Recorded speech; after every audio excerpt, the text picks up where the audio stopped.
I never thought my own stepson would call me embarrassing. 25 years I'd been his mother in every way that mattered. And there I was, standing in my own kitchen, listening to Liam tell his fiancée how awkward I could be at social gatherings.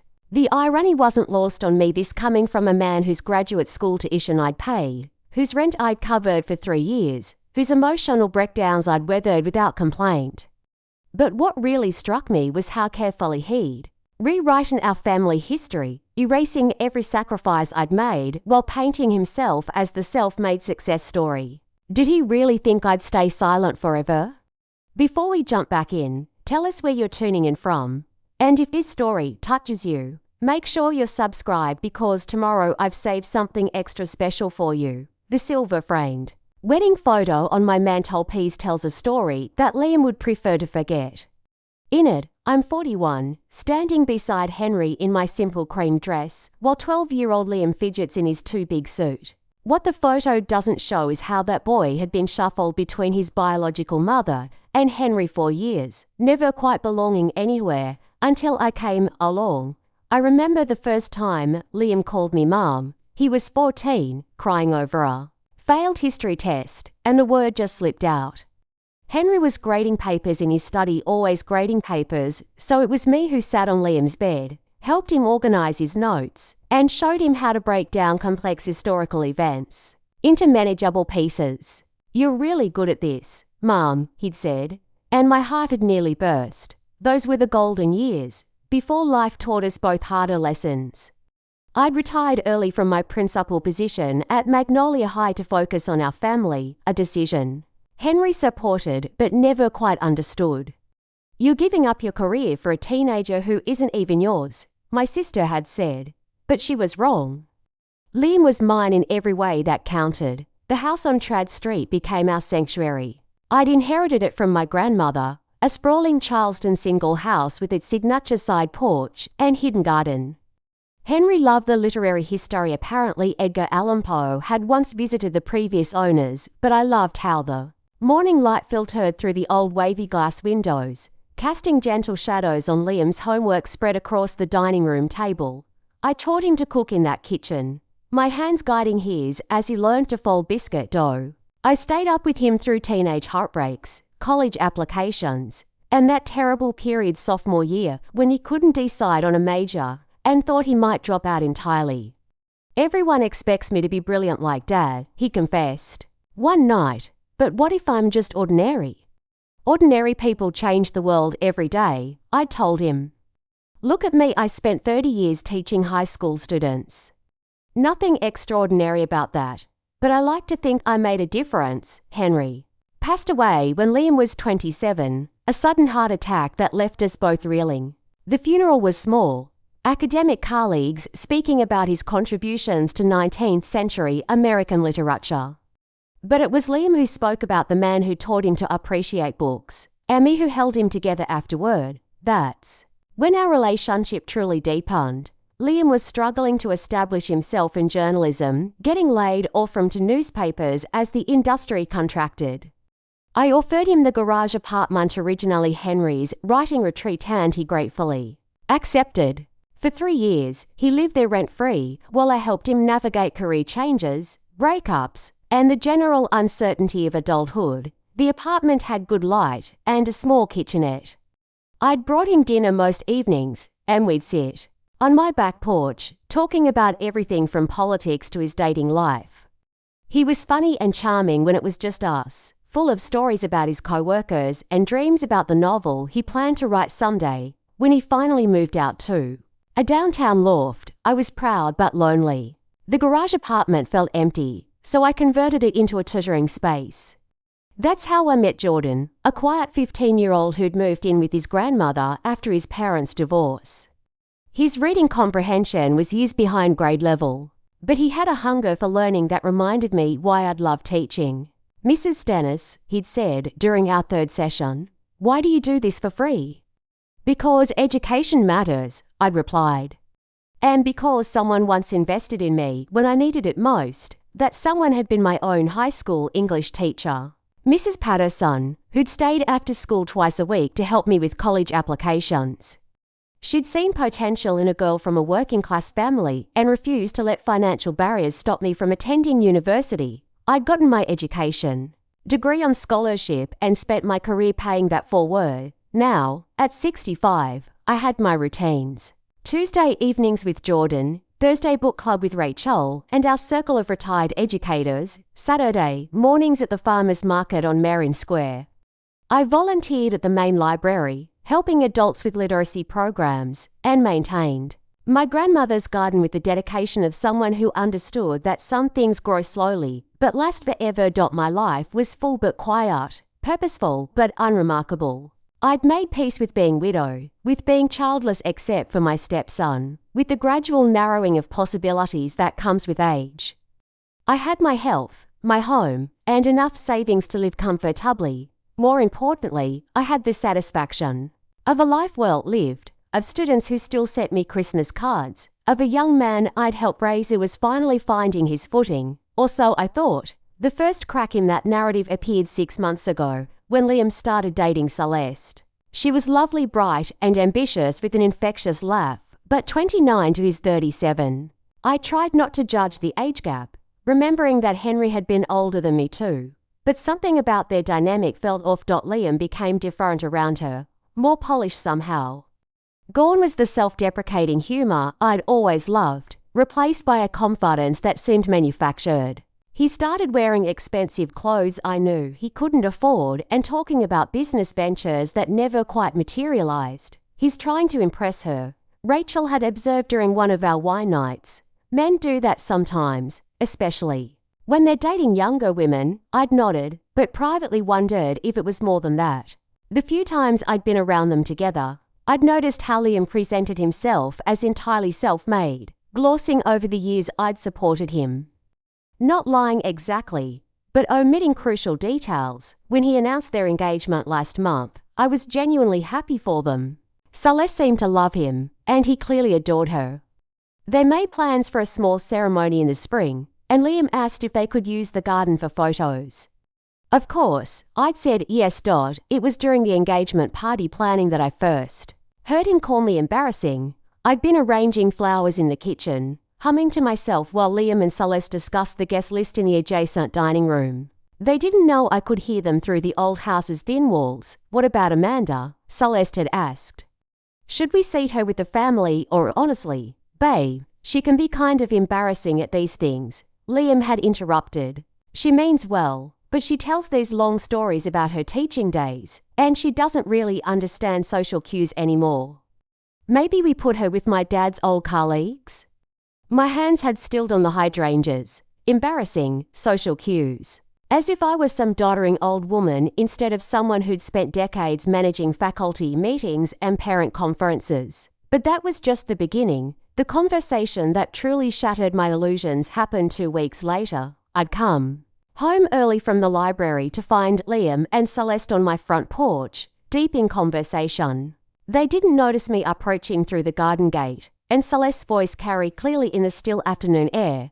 I just think it's amazing how you put yourself through graduate school, she was saying. So many people our age are still paying off student loans, but you managed to avoid all that debt. I froze behind the camellia bush, my breath catching. Yeah, well, I was pretty resourceful, Liam replied. Had to be. After Dad died, it was basically sink or swim, you know? I couldn't rely on anyone else. The lie hit me like a physical blow. I'd written the check for his graduate program at Charleston Southern $30,000 that had wiped out a significant portion of my retirement savings. I'd done it gladly, proud to help him pursue his journalism degree. But hearing him erase that sacrifice felt like betrayal. That's what I love about you, Celeste continued. You're so independent, self-made. It's sexy, honestly. I learned early that you can't count on other people, Liam said. Even family. They mean well, but ultimately, you have to make your own way. I stood there for 5 more minutes, listening to him construct a narrative where my decades of support simply didn't exist. According to Liam's version, he'd worked his way through college, saved money for graduate school, and built his career through sheer determination. There was no mention of the garage apartment, the monthly grocery money I'd slipped him during lean times, or the emotional support that had carried him through every major life transition. That night, I couldn't sleep. I kept thinking about Henry's reading glasses, still sitting on his desk in what had been his study. He'd been a gentle man but often emotionally distant, absorbed in his academic work. After his death, I'd become Liam's primary emotional anchor, the person he called during crises, the one who celebrated his small victories when no one else seemed to notice. Had I been too generous, too willing to smooth his path without expecting acknowledgement? Or was this simply what happened when love became invisible, when someone grew so accustomed to support that they forgot it wasn't naturally occurring?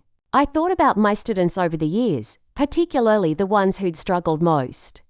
Many had been angry initially, resistant to help because accepting it meant admitting vulnerability. But usually, they'd come around, sometimes years later, with letters or visits expressing gratitude for patience they hadn't appreciated at the time. With Liam, I'd never expected gratitude exactly. Love didn't work that way. You gave because you wanted to, not because you expected recognition. But neither had I expected to be erased, written out of his story as if my contributions were embarrassing remnants of a past he'd rather forget. The next morning, I called Rachel. He said, "What?" Her voice rose 3 octaves. "Amanda, honey, you need to set that boy straight." "I don't know," I said, stirring my coffee slowly. "Maybe he's right. Maybe I've been too involved, too present. Maybe stepping back is the mature thing to do. Stepping back is one thing. Being erased is another." Rachel's voice gentled. "You raised that child, Amanda. You don't have to apologize for loving him." But that was the question, wasn't it? Had my love become suffocating? Had I clung too tightly to my role as his mother figure, making it impossible for him to claim his own story? I spent the morning in my garden, deadheading roses and thinking about narratives.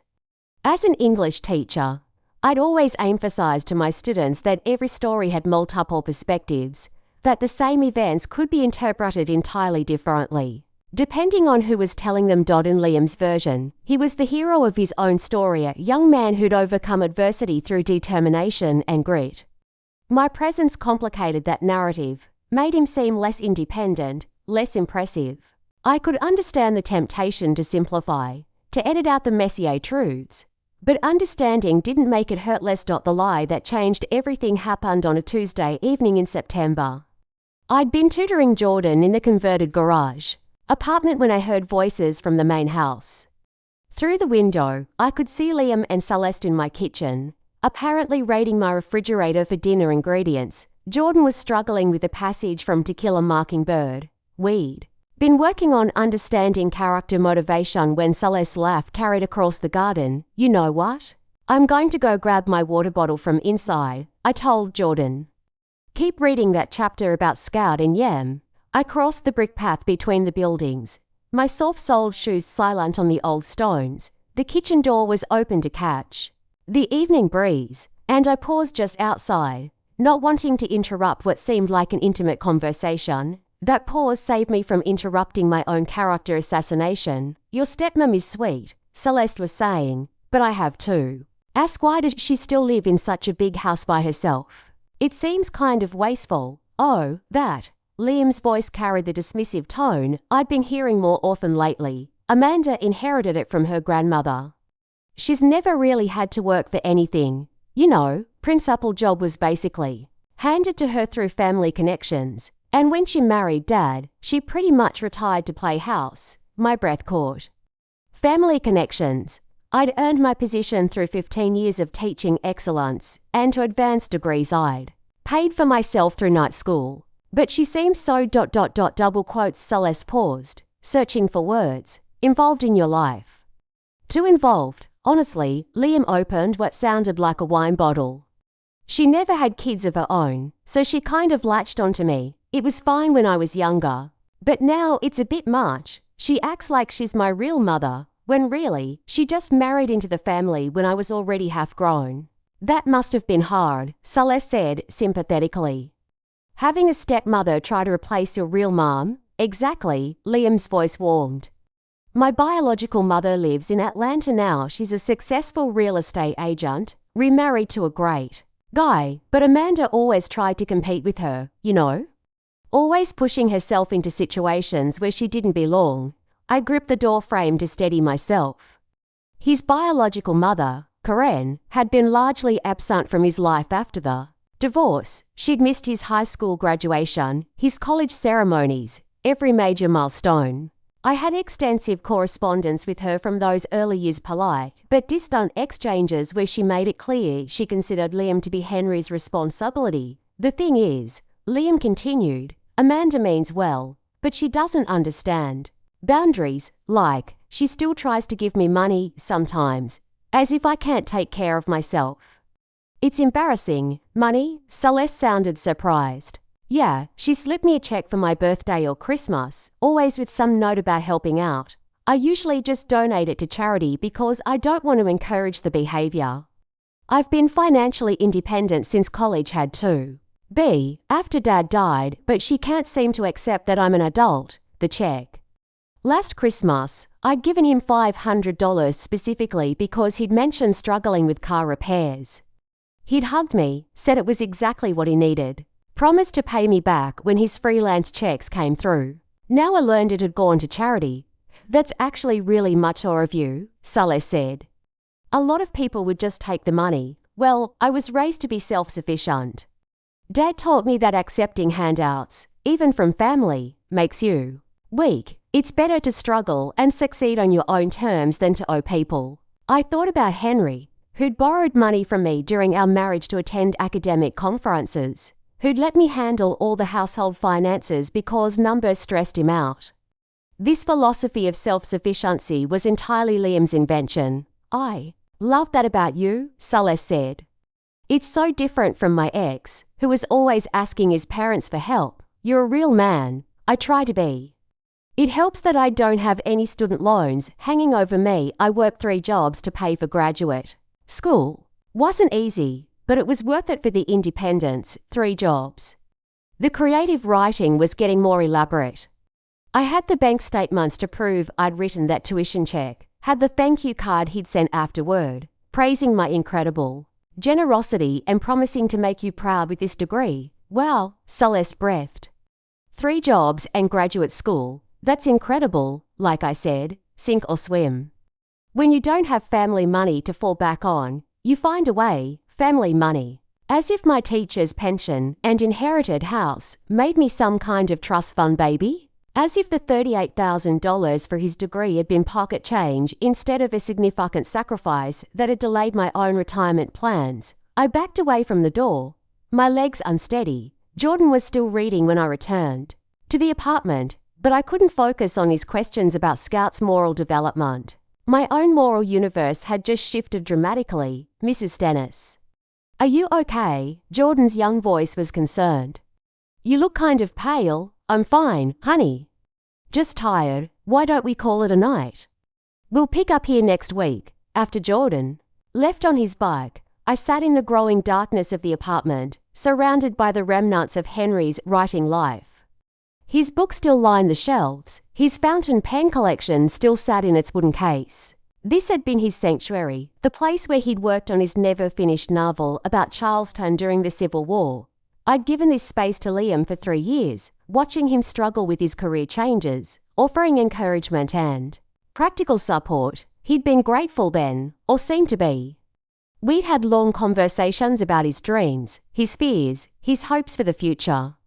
I'd felt useful, needed, important to his development as a young man. When had that changed? When had my support become an embarrassment instead of a blessing? I thought about my own mother, who died when I was 55.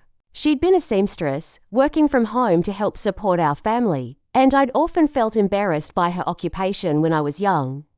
My friends' mothers were teachers or nurses, not women who hem pants for neighbours to make ends meet. It wasn't until I was an adult that I understood the skill and artistry in her work, the way she could transform a simple pattern into something beautiful. Had I become my mother in Liam's eyes? Someone whose contributions were necessary, but not particularly impressive, whose love was expected rather than valued. The worst part was how convincing his narrative sounded. If I hadn't lived through these experiences myself, I might have believed his version. He'd taken the basic facts: Henry's death, his career struggles, his eventual success, and rearranged them into a more flattering story. The truth was still there, buried under layers of revision, but nearly unrecognizable. I walked back to the main house, where Liam and Celeste were finishing dinner at my dining room table. They looked up as I entered, Celeste smiling warmly. "Amanda, perfect timing. We saved you some pasta, thank you, dear. But I'm not very hungry," I managed. A smile. "How was your day?" "Great. Liam was just telling me about his graduate school experience.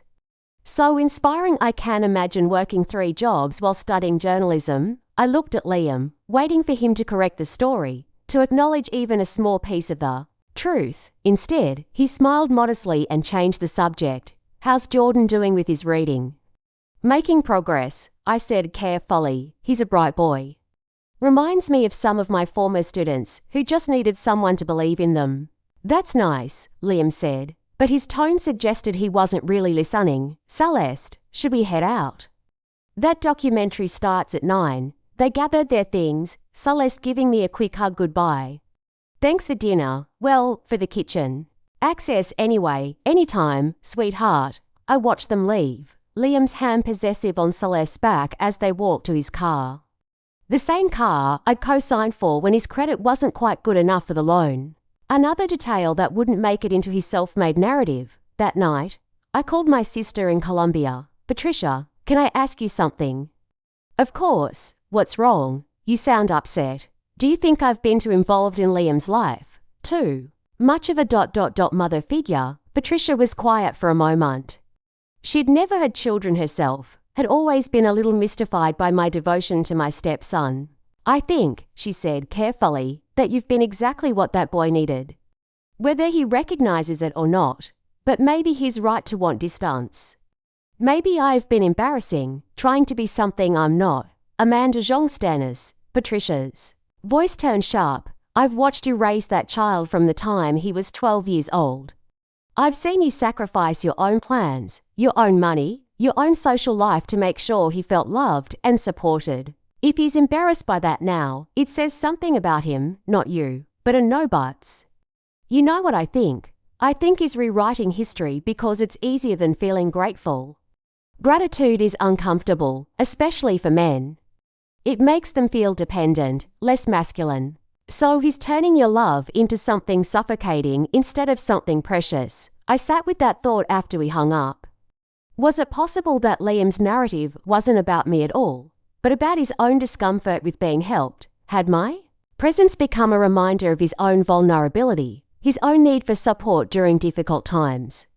If so, what was I supposed to do with that knowledge? The final straw came 3 days later, during what was supposed to be a casual dinner to celebrate Celeste's promotion at work. I'd offered to cook my grandmother's shrimp and grits recipe that had been a family favorite for generations. Celeste arrived early to help with preparations, and I found myself genuinely enjoying her company. She was intelligent and curious, asking thoughtful questions about Charleston's history and my years in education. For a moment, I could see what Liam loved about her enthusiasm, her genuine interest in the world around her. I have to say, she told me while we prepared the shrimp, "Liam is so lucky to have had such a stable childhood. It really shows in how secure he is as an adult." I smiled, thinking of all the nights I'd sat with teenage Liam through anxiety attacks about his future, all the conversations about his fear that he'd never measure up to his father's academic achievements. "He's always been sensitive," I said diplomatically. "But that's part of what makes him so empathetic." "Exactly. And it's amazing how he's channeled that into his work." He told me about his investigative piece on homeless veterans, how personal it was for him because he understands what it's like to struggle. I paused in my stirring. Homeless veterans. The series he wrote for the Charleston Chronicle, about how the VA system fails people who've served their country. He said it won a regional journalism award. My heart sank. There had been no investigative series, no journalism award. Liam had written one freelance piece about a veteran support group, a piece I'd encouraged him to pursue after meeting a former student who'd struggled with PTSD. It had been published in a small community newsletter, not a major newspaper. Oh yes, I managed. That was ... meaningful work. When Liam arrived, I watched him kiss Celeste hello, watched the way she looked at him with such admiration. She believed in the man he was presenting himself to be: accomplished, independent, morally driven. How could I destroy that without destroying her in the process? During dinner, the conversation turned to wedding planning. They'd set a date for April, wanted something simple but elegant in my garden. I keep thinking about the photos, Celeste said. Amanda, would you mind if we used your front porch too? The architectural details are so beautiful. Of course, dear. Whatever you need, the house has such character, she continued. Liam told me you inherited it free and clear, which must be nice, no mortgage payments to worry about. Actually, I said carefully, I've been paying taxes and maintenance on this house since my grandmother died 30 years ago. And I still have a small mortgage from when Henry and I renovated the kitchen. Liam shot me a look. Amanda, you don't need to bore Celeste with financial details. It's not boring, Celeste said. I think it's smart to be strategic about property. Liam's taught me so much about financial planning, how to save, how to invest wisely. He's remarkably disciplined about money. I thought about the credit card debt I'd helped him pay off 2 years ago, the emergency loan when his car needed major repairs, the ongoing payments I made for his phone plan because he'd never gotten around to switching it to his name. Financial discipline is important, I agreed, especially starting out, Liam added. I learned early that you have to live within your means, not rely on other people to bail you out. The hypocrisy was breathtaking.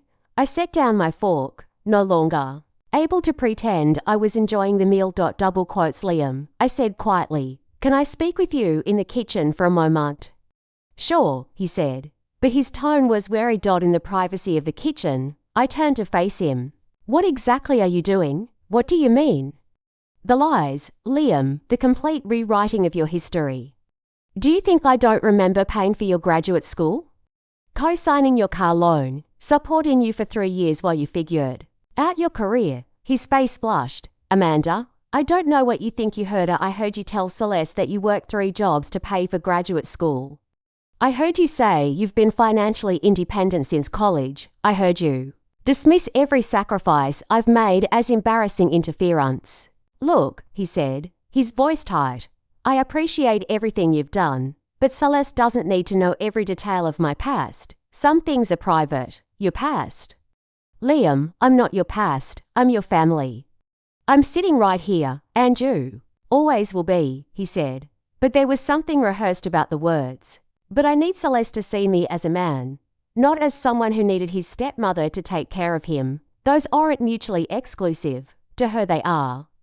To most people they are. Look, Amanda, I know you mean well, but this constant need to be acknowledged for every little thing you've done, it's exhausting, every little thing. 3 years of free housing, tens of thousands of dollars in support, countless hours of emotional labor all reduced to every little thing. I see, I said. Quietly, do you? Because I need you to understand that my relationship with Celeste is separate from my relationship with you. What I tell her about my life is my choice. Even if it's not true, it's true enough. The basic facts are there. I went to graduate school. I've built a career. I'm financially stable now. The details of how I got there aren't relevant. I stared at him, this young man I'd loved and supported and worried over for 25 years. When had he become someone who could lie so easily, so convincingly? What if she finds out? I asked. Finds out what? That I had help along the way. Everyone has help, Amanda. The smart ones just don't advertise it. We returned to the dining room, where Celeste was scrolling through wedding inspiration photos on her phone. She looked up brightly as we sat down. Everything. Okay, perfect, Liam said, reaching for her hand. Just discussing some family logistics for the wedding. I excused myself early, claiming a headache. As I cleaned up the dishes, I could hear them on the porch, Celeste's voice animated as she talked about honeymoon plans, Liam's responses warm and attentive. They were happy.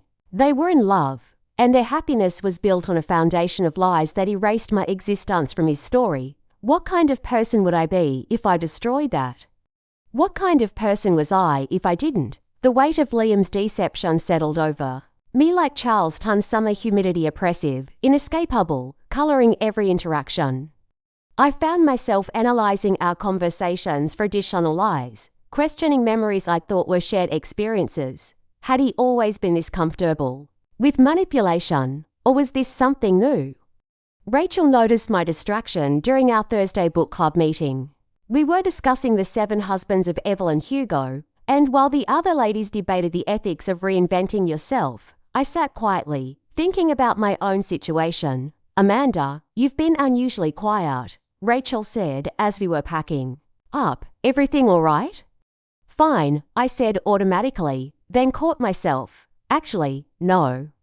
Not fine at all. After the others left, Rachel poured us each another glass of wine and settled into my living room chair with the determined look of someone prepared for a long conversation. Talk to me.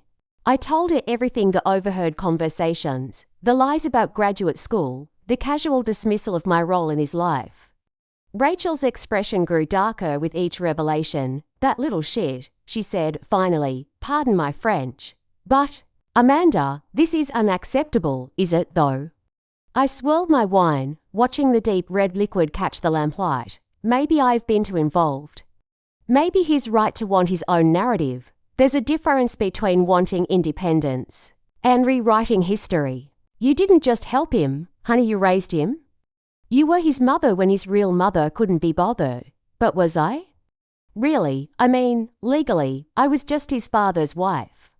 I had no official standing, no real claim to him. Rachel sat down, her glass with enough force to make the coffee table ring.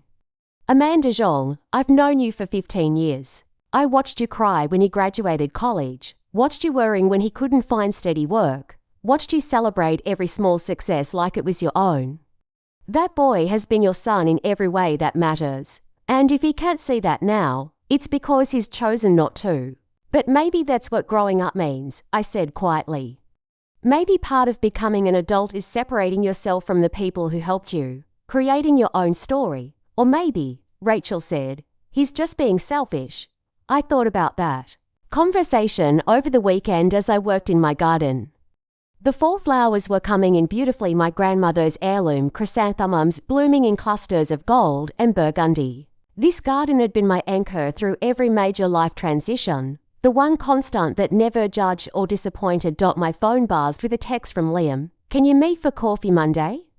Want to talk about wedding logistics? I stared at the message, wondering what kind of conversation awaited me. Would he acknowledge our kitchen confrontation, or pretend it had never happened? Monday's coffee meeting took place at a small cafe on King Street, neutral territory that felt deliberately chosen. Liam arrived first, already seated with his usual order black coffee and a blueberry scone when I walked in. Thanks for coming, he said, standing to kiss my cheek. The gesture felt performative, designed for the other cafe patrons rather than genuine affection. Of course, I ordered my tea and took the seat across from him. What did you want to discuss? Well, the wedding. Obviously, but first ... He paused, running his hand through his hair in a gesture I recognized from his teenage years. I think we need to clear the air about the other night, do we? I don't want there to be anywhere tension, especially with the wedding coming up. Celeste adores you, and I want this to be a happy time for all of us. What exactly do you think needs clearing? Liam leaned forward, his expression earnest. Look, I know you're hurt that I don't talk about all the ways you've helped me over the years. But Amanda, that's not about you, it's about me. I need to feel like I've accomplished something on my own, you know? It's a guy thing, maybe, but it's important to me, even if it means lying. I prefer to think of it as emphasizing different aspects of the truth. I sipped my tea, buying time to process his words. And my feelings about being erased from your story, you're not erased. You just ... private. Family stuff doesn't need to be public knowledge, but I'm not just family stuff, Liam, I'm your stepmother. I've been part of your life for 25 years, exactly. And you always will be, nothing changes that. But what I share with Celeste about my past is my choice. There it was again, the casual dismissal wrapped in reasonable language. I was family when it suited him, private when it didn't, embarrassing when he needed to justify his lies, What? About the wedding, I asked, changing tactics. What logistics did you want to discuss? Relief flooded his features, right? So, we're thinking April 15th, if the weather cooperates. Small ceremony in your garden, maybe 50 people total. Reception on the side porch, that sounds lovely, great. And we'll need to talk about catering, decorations, that sort of thing. Celeste has some ideas, but we wanted to run them by you first since it's your house. I appreciate that. The only thing is ... double quotes, he hesitated. We're hoping to keep costs reasonable, and we were wondering if you might consider contributing to the catering as a wedding gift. The audacity took my breath away. After spending our entire coffee conversation justifying why he couldn't acknowledge my past financial support, he was asking for more money. How much were you thinking? Maybe $5,000. I know it's a lot, but it would really help us get the kind of wedding we want. $5,000. On top of hosting the event at my house, providing the venue and presumably the cleanup afterward. I thought about my retirement budget, already strained from years of supporting him. Let me think about it, I said. Of course, no pressure. It's just that you're the only family I have left, and it would mean a lot to have your support for this new chapter. The only family he had left. When it came to asking for money, I was family. When it came to acknowledging my role in his success, I was an embarrassment. I should get going, I said, gathering my purse. Jordan has a tutoring session this afternoon, right? You charity work. That's really nice of you, Amanda. Very generous. Charity work. As if helping a struggling teenager was some kind of hobby, rather than a continuation of my life's work. That afternoon, Jordan arrived for his session with unusual excitement. He'd gotten a B+ on his latest English test, his highest grade of the semester. Mrs. Stennis, I couldn't have done this without you, he said, showing me the paper covered in teacher comments praising his analysis of character development. You did the work, Jordan. I just provided some guidance, but that's everything. My grandmother always says people remember who believed in them when no one else did. His words hit me harder than they should have. This 15-year-old understood something that my 37-year-old stepson had somehow forgotten: the value of acknowledgement, the importance of recognizing support. Your grandmother sounds wise. She is. She also said I should ask you something. Jordan shifted in his chair, suddenly shy. Our school is having an appreciation dinner for community volunteers next month. Would you ... would you be my guest? I mean, if you want to. No pressure. I felt my eyes fill with tears. I would be honored, really. Because I wrote this essay about you for English class about how tutoring isn't just about teaching reading, it's about teaching hope. And I wanted to read it at the dinner, if that's okay with you, an essay about hope. About the value of teaching and mentoring. From a child who understood that some gifts can't be repaid, only pass forward. I'd love to hear it. I managed it after Jordan left. I sat in the converted apartment surrounded by Henry's books and thought about legacy. What did it mean to make a difference in someone's life? Was it the dramatic gestures, the big sacrifices, or was it the quiet consistency of showing up, believing in someone, offering support without keeping score? I thought about Mrs. Patterson, my high school English teacher, who'd probably forgotten most of her students, but had changed my life trajectory with her patient encouragement. I thought about my own students over the years, how many of them probably didn't remember my name, but might remember that someone had believed in their potential. And I thought about Liam, who'd been my greatest investment, and was now my greatest disappointment. Not because he'd grown up and moved on, that was natural and healthy, but because he'd done so by erasing the very support that had made his success possible. That evening, I pulled out my old photo albums, something I hadn't done in years. There were pictures of teenage Liam at high school graduation, college Liam at various family gatherings, young adult Liam at his master's degree ceremony. In every major milestone photo, I was there smiling, proud, clearly invested in his achievements. Had he forgotten these moments, or had they become inconvenient truths in his revised narrative? I found the thank you card he'd sent after graduate school, written in his careful handwriting. Amanda, I can't begin to express my gratitude for making this degree possible. Your generosity and faith in me mean everything. I promise to make you proud with the opportunities this education will create. All my love, Liam, all my love. When had that love become conditional on my silence?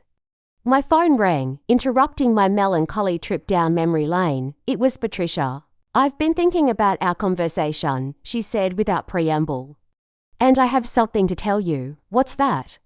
Remember when you first married Henry? How worried you were about being a good stepmother? You bought every parenting book in Colombia, attended those family blending workshops, even saw a counselor to make sure you were doing right by Liam, I remembered. The pressure had been enormous stepping into a child's life, trying to provide stability without overstepping boundaries, navigating the complex emotions of a recently divorced 12-year-old. You worked so hard to earn that boy's trust, Patricia continued.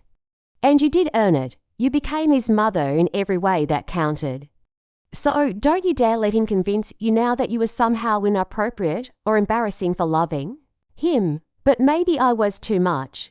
Maybe I should have maintained more distance. Amanda, you gave that child what he needed: consistency, support, unconditional love.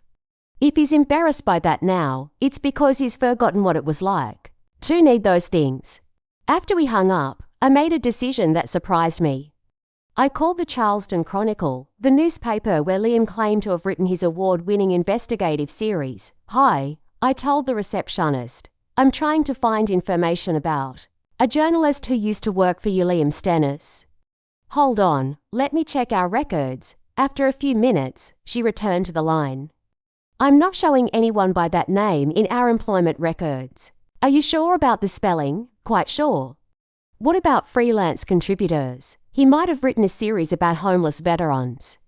Let me transfer you to our archives department. The archives clerk was equally unhelpful. No Liam Stennis. Number veteran series. No regional journalism awards connected to their publication. I hung up feeling sick. The lies were even more elaborate than I'd thought. It wasn't just about minimizing my role. He was inventing accomplishments that had never happened. What else had he lied about? And more importantly, what was I going to do with this information? The realization that Liam's deception extended far beyond our family situation shifted something fundamental in my understanding. This wasn't just about a young man trying to impress his fiancée. This was about someone comfortable with constructing elaborate lies to enhance his image. Someone who'd learned that truth was negotiable. I spent the next few days in a strange state of hyper-awareness, analyzing every interaction for additional fabrications. When had he become this person? Had I somehow enabled this behavior by being too supportive, too willing to smooth over his failures? The questions tormented me during my usual routines. Even my morning walks through the historic district felt different, as if seeing my neighborhood through the lens of deception had altered its familiar beauty. The antebellum houses with their carefully maintained facades seemed to mark me. Wasn't I guilty of the same thing, maintaining a pleasant exterior while secrets festered underneath? It was during one of these walks that I encountered Celeste coming out of the coffee shop on Broad Street. She waved enthusiastically, her face lighting up with genuine pleasure at seeing me. Amanda, perfect timing. I was just thinking about you. Were you? How nice. Yes, I wanted to ask about flowers for the wedding.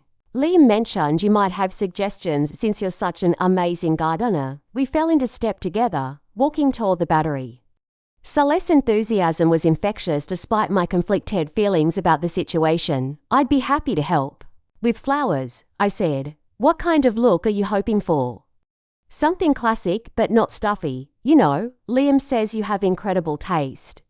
He's always bragging about how you transformed that garden from nothing into something spectacular. From nothing. I thought about my grandmother's carefully planned garden, the decades of established plantings I'd inherited and lovingly maintained. Even this small comment revealed how thoroughly Liam had rewritten family history. The garden has been in our family for generations, I said gently. I've just tried to honor what came before while adding my own touches. That's so wonderful having that kind of family history. Liam is lucky to have grown up somewhere with such deep roots. We paused at the sea wall, watching joggers and tourists navigate the walkway. The harbour sparkled in the morning light, deceptively peaceful, Celeste, I said carefully, can I ask you something personal? Of course. What do you know about Liam's relationship with his biological mother? Her expression grew thoughtful. Not much, really. He doesn't talk about her often. I get the impression it's painful. You know how some divorces can damage the parent-child relationship. He's mentioned that she wasn't very involved when he was growing up, and his relationship with his father, complicated. He loved him but felt a lot of pressure to live up to his academic reputation. Liam says losing him so young was devastating because they'd never really connected as adults.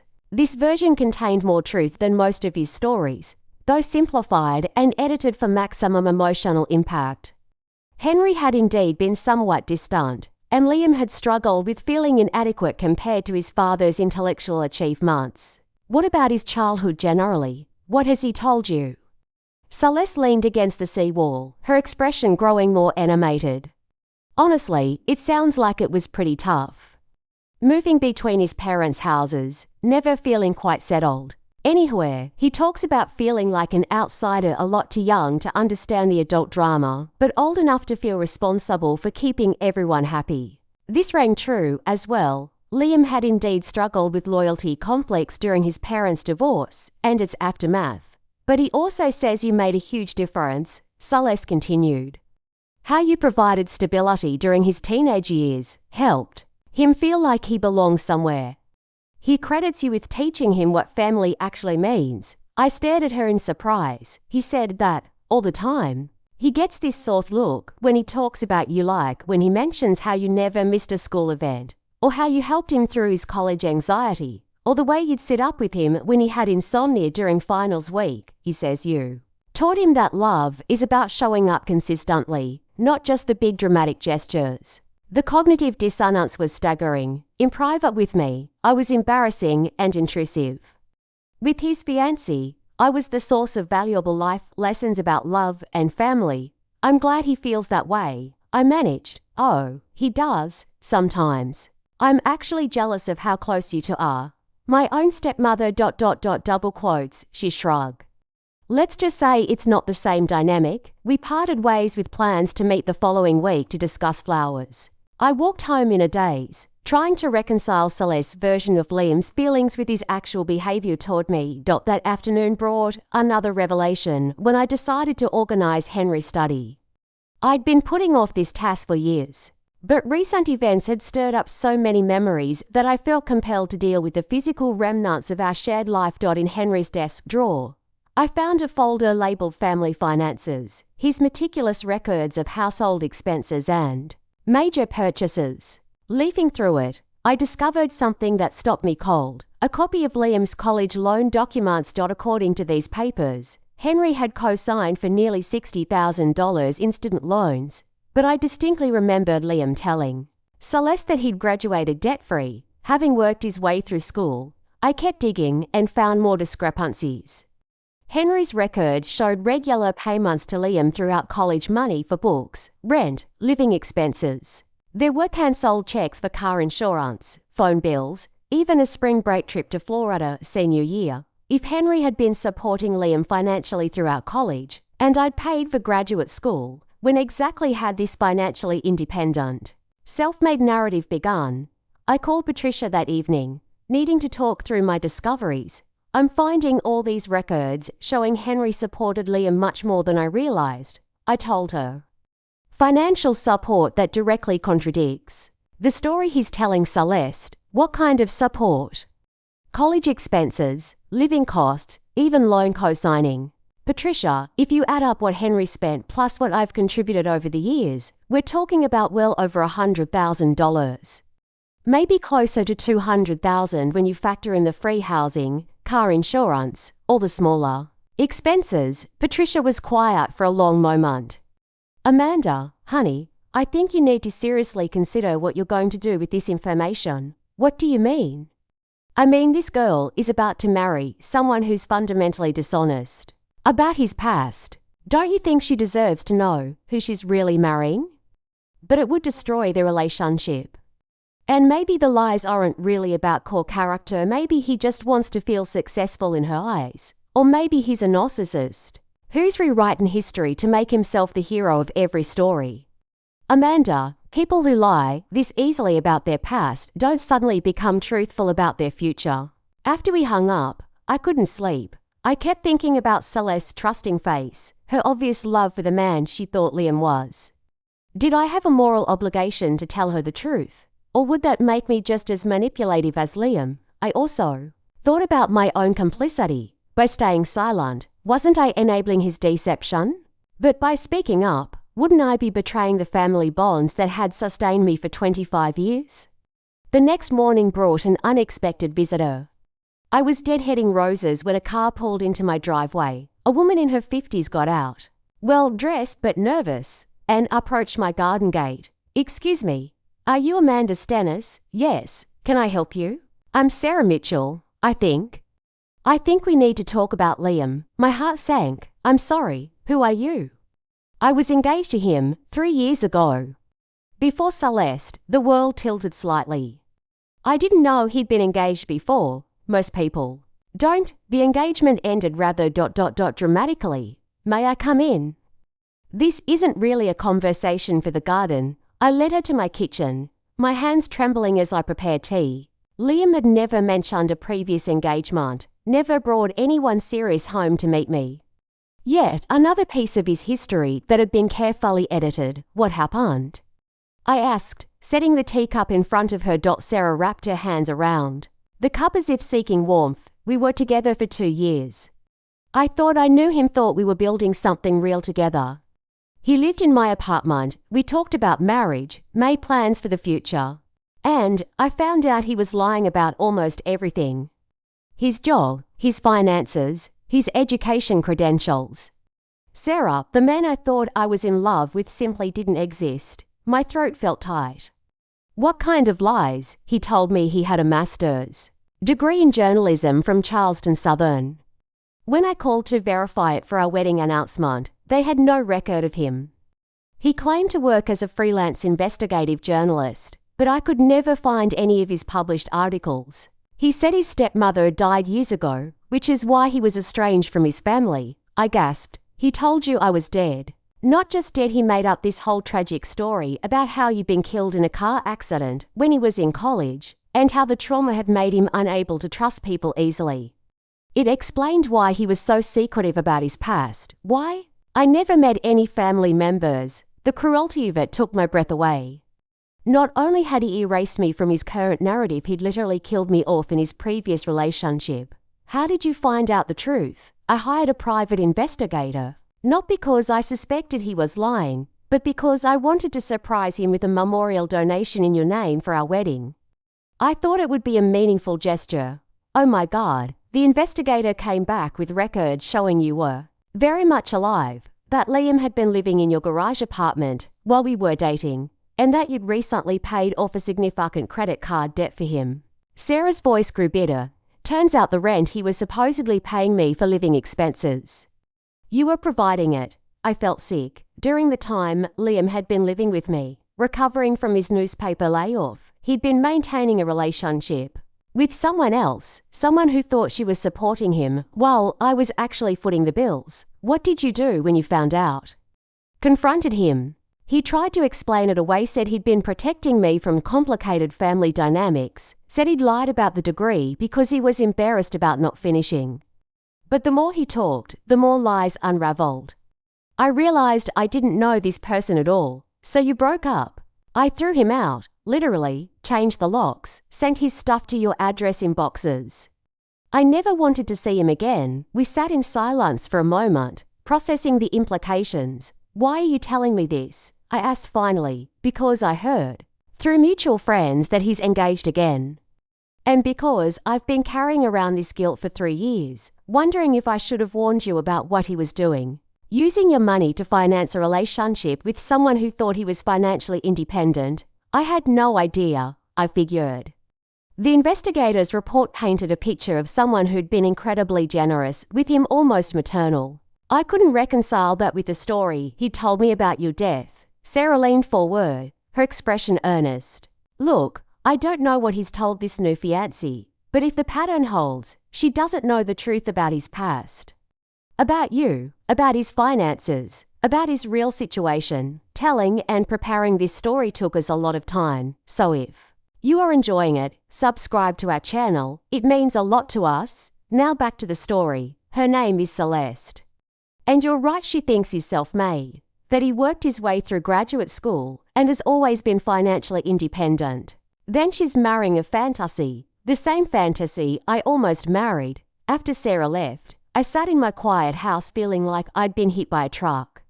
The scope of Liam's deception was far broader than I'd imagined. This wasn't just about wanting to impress Celeste. This was a pattern of behavior spanning years. More disturbing was the realization that he'd used my support to finance relationships while lying to his partners about the source of his stability. I'd unknowingly subsidized his deception, provided the resources that made his false narratives credible. But what haunted me most was the casual cruelty of killing me off in his story. It would have been simpler to just say we weren't close, that family dynamics were complicated. Instead, he'd chosen to erase me entirely, to turn my existence into a tragic backstory that garnered sympathy and explained his supposed emotional unavailability. How do you grieve for your own fictional death? How do you process being written out of someone's life so completely that your absence becomes their defining trauma? That evening, I did something I hadn't done in months. So I called my former principal colleague, Mary Beth, who'd remained at Magnolia High after my retirement. Amanda, how wonderful to hear from you. How's retirement treating you? It's been ... interesting. Mary Beth, can I ask you something about student behavior? Hypothetically, of course, if you had a student who was consistently lying not just little white lies, but elaborate fabrications about their background, their achievements, their family situation, what would that tell you about their character, Mary? Beth was quiet for a moment. That's concerning behavior, Amanda. That level of deception usually indicates either deep shame about their actual circumstances or a personality disorder that makes them comfortable manipulating others. And if it continued into adulthood, then I'd say you're dealing with someone who's learned that reality is optional, that truth is whatever serves their current needs. People like that can be very charming, very convincing, but they're fundamentally unreliable because they don't see truth as having inherent value. What would you do if you discovered this about someone you cared about? Protect myself and anyone else who might be hurt by their deception. Amanda, is everything all right? This sounds like more than a hypothetical question. I assured her I was fine, but her words stayed with me long after we hung up. Someone who'd learned that reality was optional. Someone who didn't see truth as having inherent value. Was that who Liam had become? And if so, what did that say about the choices I had to make? The breaking point came on a Tuesday morning in October, 3 weeks before the community volunteer appreciation dinner where Jordan planned to read his essay about me. I was watering plants in the converted garage apartment when I heard voices coming from the main house. Liam and someone else, possibly on a phone call. The windows were open to catch the cool morning air, and sound carried clearly across the small courtyard. I wasn't intentionally eavesdropping, but Liam's voice had that particular tone that suggested an important conversation. No, Mom, I really can't come to Atlanta right now, he was saying. The wedding is in 6 months, and we're drowning in preparations. I froze. Mom, he was talking to Karen, his biological mother. I hadn't known they were in regular contact. He'd never mentioned recent conversations with her. I know you want to meet Celeste, but honestly, it's complicated. She has this idea about family being important, and I haven't exactly ... told her everything about our situation. A long pause, presumably while Karen responded, What do you mean? What situation? You know how you weren't really around when I was growing up? How Dad and Amanda basically raised me? Celeste thinks I come from this broken home where I had to fend for myself, and that's not entirely wrong, right? My hands tightened on the watering can. I could hear the familiar pattern truth twisted just enough to serve his narrative. Look, it's not about you specifically. It's about the whole family dynamic. Celeste doesn't need to know about Amanda's involvement. It's easier if she thinks I'm more independent than I actually was. Another pause. No, Amanda doesn't know. I'm not including her in the wedding history, and I'd prefer to keep it that way. She gets emotional about family stuff, and I don't want her making this about herself, making this about myself. I'd barely been mentioned in any of their wedding planning, had agreed to contribute $5,000 for catering, and was providing the venue. How exactly was I making anything about myself? The thing is, Mum, I need you to back me up on this. If Celeste ever asks about my childhood, just ... keep it simple. Difficult divorce, Dad got custody, you moved on. Don't mention Amanda being involved in raising me. It confuses the narrative. I set down the watering can with shaking hands. He was actively coaching family members to lie for him, to participate in erasing my role in his life. Right, exactly. It's not about hurting anyone's feelings, it's about presenting a clean story that makes sense. Celeste respects self-made people, and Amanda's constant help makes me look dependent. Constant help. 25 years of mothering reduced to an inconvenient character flaw that made him look bad. I know you think Amanda means well, but she's never understood boundaries. She treats me like I'm still 12 years old, and it's embarrassing in front of my fiancé. Sometimes I feel like she's more invested in being my mother than I'm in having one. The casual cruelty of that statement hit me like a physical blow. More invested in being his mother than he was in having one. As if my love had been forced on him rather than freely given. As if my care had been unwelcome rather than cherished. Double quotes. No, she won't cause problems at the wedding. She's too polite for that. She smile and play hostess and let people assume whatever they want about our relationship. That's just who she is. That's just who I was. Someone who could be counted on to smile and stay quiet while being systematically erased from the life I'd helped build. The conversation continued for another few minutes, with Liam giving Karen detailed instructions about how to handle potential questions from Celeste. They were treating my existence like a family embarrassment that needed careful management, a secret that could damage his carefully constructed image. When the call ended, I sat in Henry's old chair, surrounded by his books and fountain pens, and felt something crystallize inside me. This wasn't about hurt feelings or wounded pride anymore. This was about watching someone I loved become someone I didn't recognize, someone comfortable with elaborate deception, someone willing to manipulate family members to maintain his lies. But it was also about Celeste, who deserved to know who she was really marrying. And about the pattern Sarah had revealed. This wasn't aberrant behavior, it was Liam's normal operating procedure. I thought about Jordan's essay, about his understanding that some people remember who believed in them when no one else did. I thought about my years as a principal, dealing with students who thought rules didn't apply to them, who believed charm and manipulation could substitute for character. Most of all, I thought about my own legacy. What did it mean to have loved someone for 25 years, only to discover that love had become an inconvenience to be managed, rather than a gift to be treasured? That afternoon, I made a decision that surprised me with its clarity. I drove to the local UPS store and rented a small safe deposit box. Then I went home and gathered evidence, Henry's financial records showing college support, bank statements documenting my graduate school payment, copies of checks for car insurance, phone bills, emergency loans, the thank you card Liam had sent after getting his degree, email exchanges about various forms of support over the years. Even photos of family gatherings where Liam and I were clearly close evidence of the relationship he was now denying. I also printed out information about the Charleston Chronicle's employment records, documentation that no Liam Stennis had ever worked there or won journalism awards. Screenshots of the actual community newsletter, where his single article about veterans had appeared. It felt strange, gathering evidence against someone I loved. But I was beginning to realize that the person I loved, the grateful, affectionate young man who'd called me Mom and appreciated my support, might not actually exist anymore. Maybe he never had. That evening, I called Rachel. I need to tell you something, I said without preamble.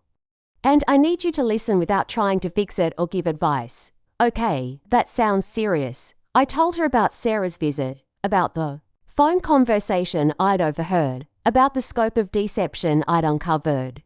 Rachel listened without interruption, though I could hear her sharp intakes of breath at particularly damaging revelations. Jesus Christ. Amanda, she said finally, This is so much worse than we thought. I know. What are you going to do?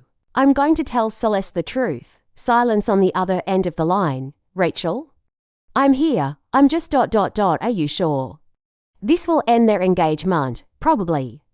But she deserves to know who she's marrying. And honestly, I'm tired of being complicit in his lies. When, soon, before the wedding gets closer, before she's in too deep to back out gracefully. How? That was the question I'd been wrestling with. How do you tell someone that their fiancé is not who he appears to be?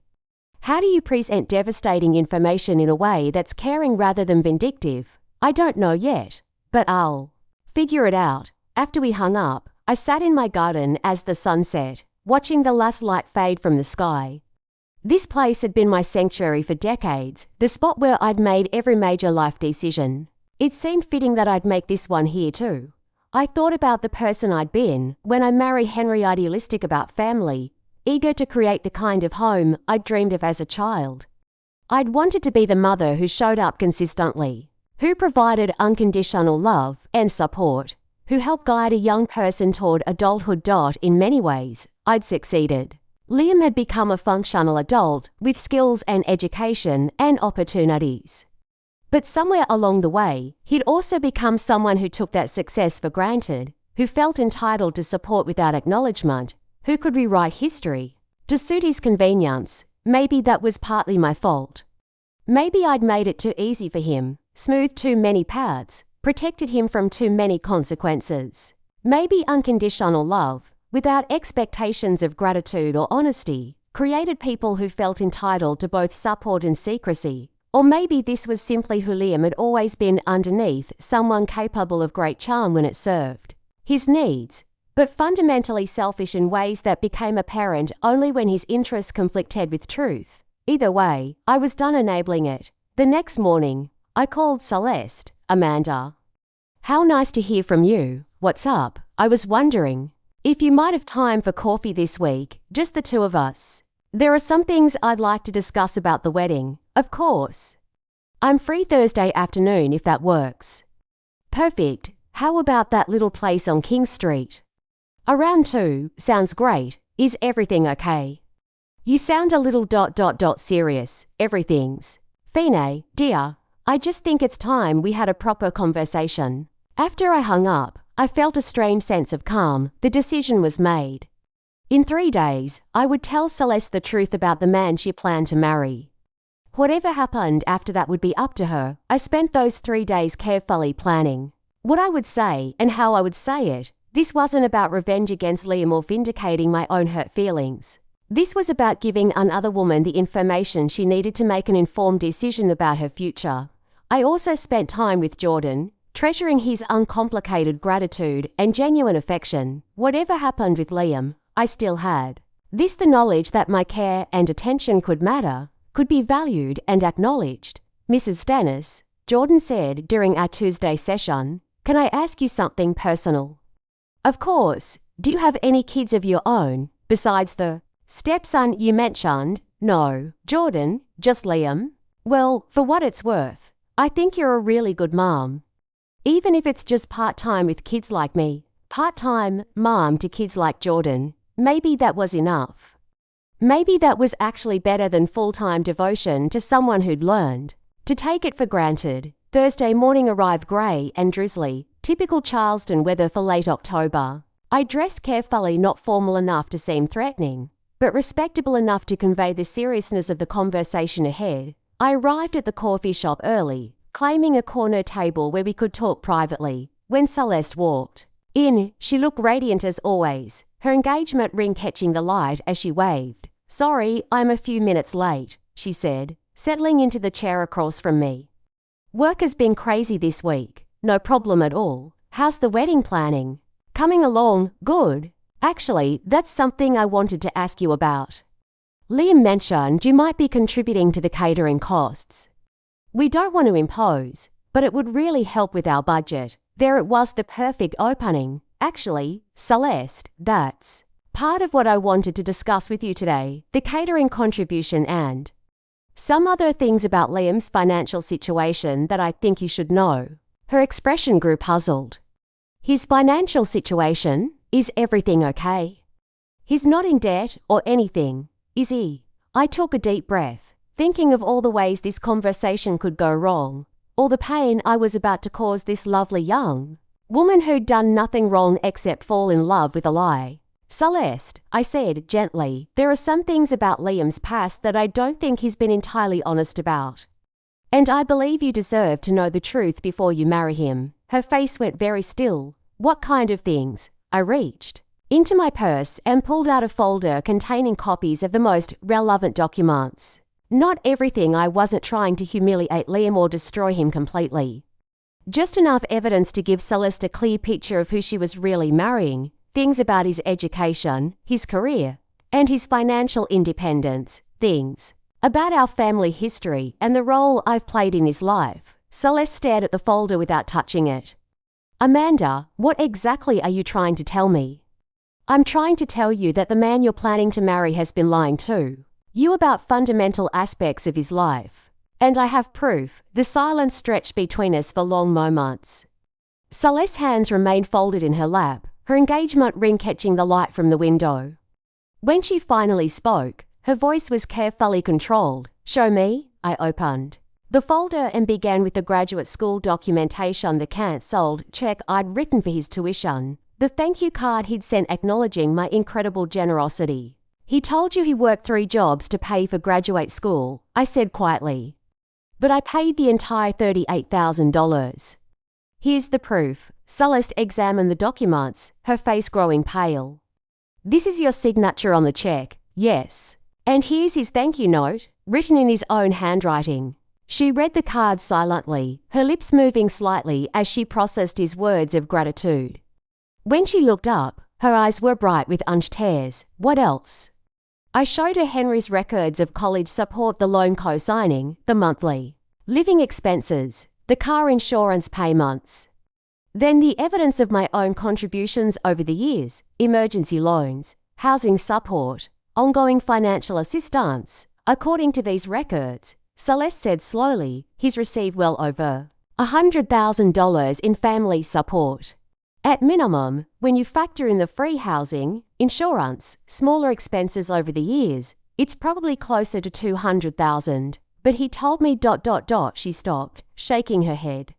He said he'd been financially independent since college, that he'd never relied on family support because he couldn't count on other people. There's more, I said gently, pulling out the employment verification from the Charleston Chronicle, the investigative journalism series he claims to have written, the Regional Award. None of it exists.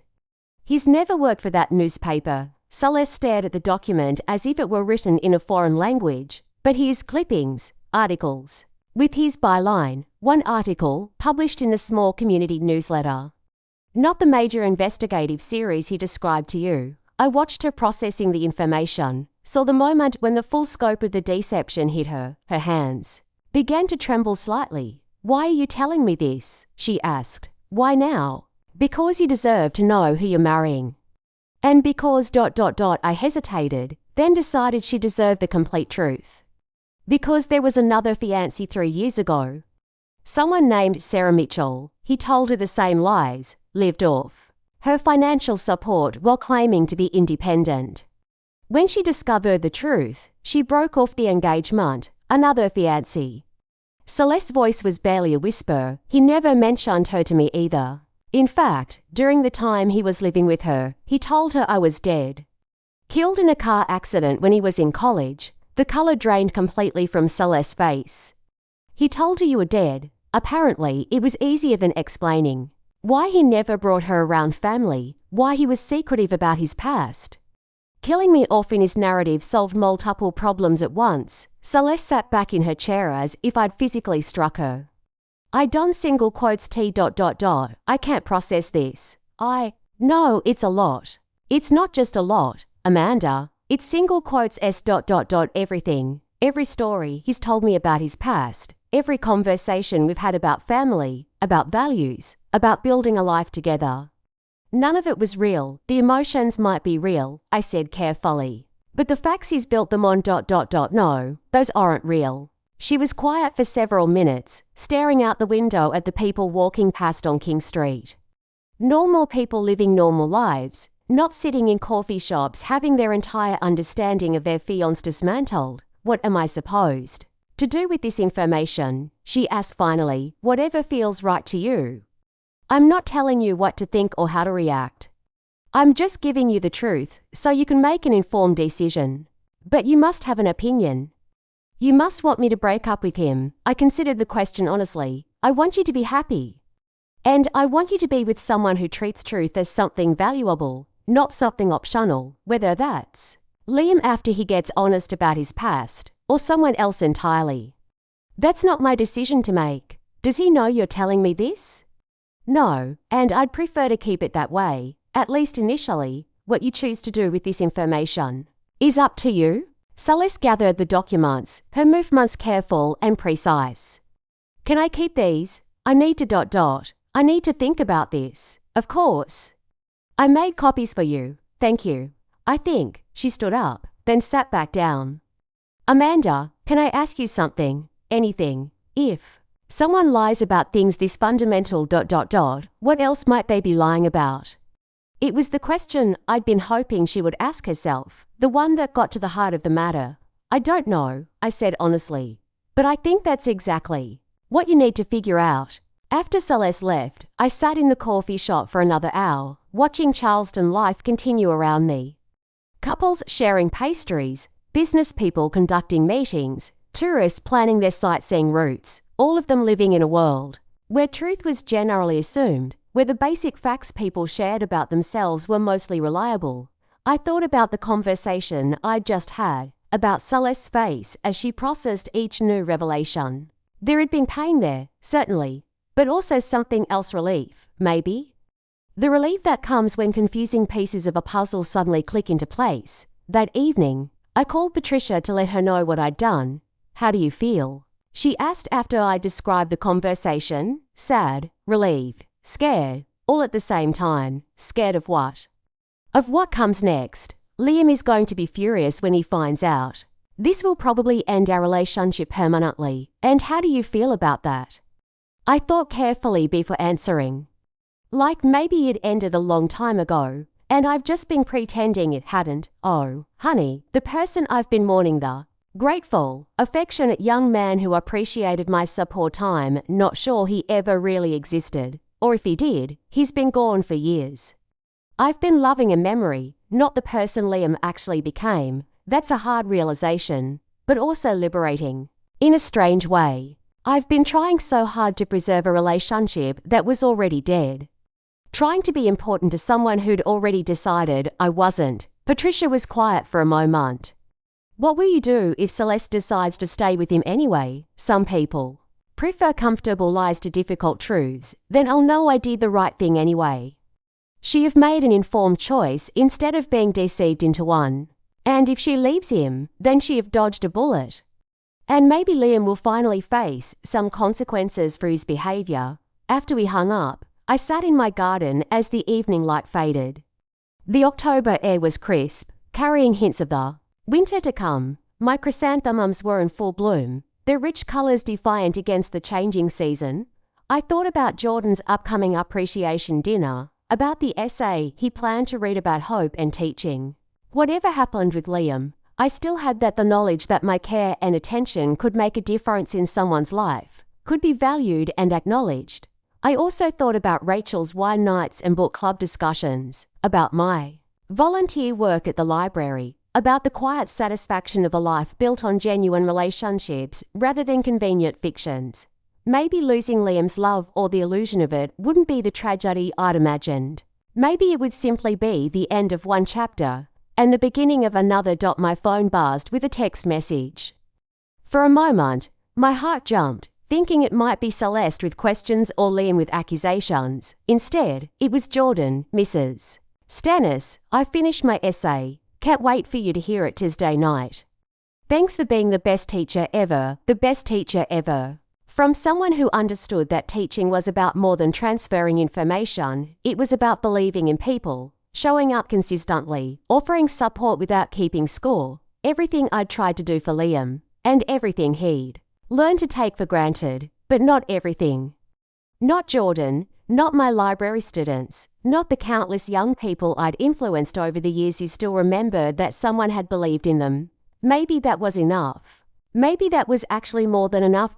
Maybe it was everything. The call came at 11:30 that night. Just as I was settling into bed with a cup of chamomile tea and a novel I'd been trying to finish for weeks, Liam's name appeared on my phone screen, and I knew immediately that Celeste had confronted him. Amanda, his voice was tight with controlled fury. We need to talk. Good evening, Liam. How are you? Cut the pleasantries. You know exactly why I'm calling. I set down my tea and settled back against my pillows. Actually, I don't. Why don't you tell me? Celeste came home tonight with a folder full of documents. Bank statements, cancelled checks, employment verification. She says you gave them to her. I see. That's all you have to say. I see. What would you like me to say? There was a long pause. When he spoke again, his voice had shifted from anger to something more desperate. Amanda, what were you thinking? Why would you do something like this? I was thinking that she deserved to know the truth about the man she's planning to marry. The truth according to who? You. You don't get to decide what parts of my past are relevant to my relationship.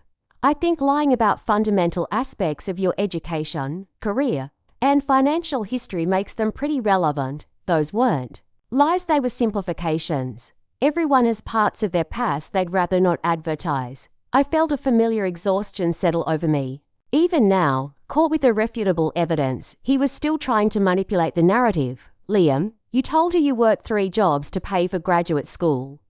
I have the cancelled check showing I paid your tuition. That's not a simplification, it's a falsehood. Fine, yes, you help with school. But that doesn't define who I am now. I've more than proven myself since then, have you? Because according to the Charleston Chronicle, you never worked there or won any journalism awards. Silence, Liam, that was a misunderstanding. A miscommunication between a stop. The word came out sharper than I'd intended. Just stop. I'm tired of listening to you construct elaborate explanations for behavior that has a much simpler explanation. You lied. Amanda, please. You don't understand what you've done. Celeste is talking about calling off the wedding. She's questioning everything about our relationship. Good. She should be. Good. His voice cracked slightly. Amanda, I love her. She's the best thing that's ever happened to me. And you've destroyed that because ... what? Because you felt left out of the wedding planning. Because I didn't acknowledge your help enthusiastically enough. The accusation stung because it contained just enough twisted truth to be believable. Had I acted out of wounded pride? Was this really about protecting Celeste, or was it about punishing Liam for erasing me from his story? This isn't about acknowledgement, I said carefully. This is about patterns of deception that will eventually hurt her far more than the truth would. Patterns. Amanda, you're talking about normal relationship dynamics. People present their best selves when they're dating. That's not deception, that's human nature. Normal relationship dynamics don't include inventing career achievements or killing off family members in previous relationships. Another long silence. She told you about Sarah. She didn't have to. Sarah told me herself when she showed up at my house 3 weeks ago. Sarah came to see you.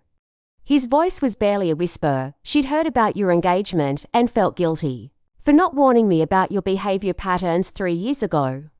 Apparently, you told her I was dead, which solved the inconvenient problem of explaining our family dynamics. Amanda, that was ... that situation was complicated. Sarah was asking a lot of questions, and I panicked. It wasn't personal. You killed me off in your narrative. And it wasn't personal. You know what I mean? It wasn't about you specifically. It was about protecting the relationship I was trying to build. By lying about fundamental aspects of your past, by avoiding complicated explanations that would have confused the situation, I realized we could continue this circular conversation indefinitely. Liam had convinced himself that his lies were justified, that truth was optional when it conflicted with his desires. Nothing I said would change that fundamental worldview. Liam, I said quietly, what exactly do you want from this conversation? I want you to call Celeste and tell her. You are wrong. Tell her you were upset about feeling excluded from the wedding and exaggerated things to make me look bad. The audacity was breathtaking. You want me to lie for you. I want you to fix this. You created this problem now. Solve it. I didn't create this problem, Liam. You did, when you decided that honesty was less important than image management. Fine. Then if you won't fix it, at least stay out of it. Don't talk to Celeste anymore. Don't provide any more evidence. Just let us work through this ourselves. I'm not planning to interfere further. What happens between you and Celeste is between you and Celeste. Thank you. Maybe we can salvage this if you just abut Liam. I interrupted.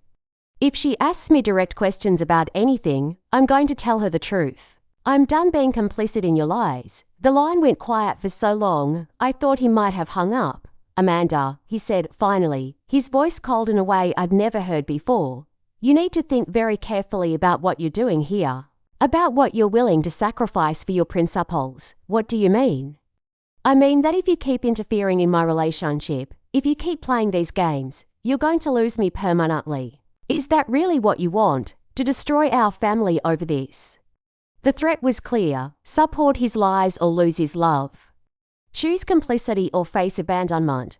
I thought about the 12-year-old boy who'd called me mom, about the young man who'd thanked me for my incredible generosity, about 25 years of investment in someone I believe was worth saving. Then I thought about Celeste's trusting face, about Sarah's relief at finally telling the truth, about the pattern of deception that would only continue if I enabled it. Liam, I said softly, I think I lost you a long time ago. I've just been pretending I hadn't. What's that supposed to mean? It means the person I love, the one who was grateful for support, who valued honesty, who appreciated the sacrifices others made for him, that person doesn't exist anymore. Maybe he never did. Amanda, and I hope you and Celeste can work things out. I genuinely do. But if you can, it needs to be based on truth, not on convenient fictions that make you look better than you are. I hung up before he could respond. My hands were shaking as I set the phone on my nightstand. I just ended the most important relationship in my life, severed the tie that had defined my identity for 25 years. But instead of devastation, I felt something unexpected. Relief. The next morning brought a call from Rachel. Amanda, honey, are you okay? You sound different. I think I might be better than okay. I told her about my conversation with Celeste, about Liam's late night call, about the ultimatum he'd presented. He actually threatened to cut you off if you didn't lie for him. Pretty much. What a manipulative little shit. Pardon my French. The strange thing is, Rachel, I think I'm relieved. I've been trying so hard to preserve a relationship that was already toxic. Trying to love someone who'd learned to take that love for granted.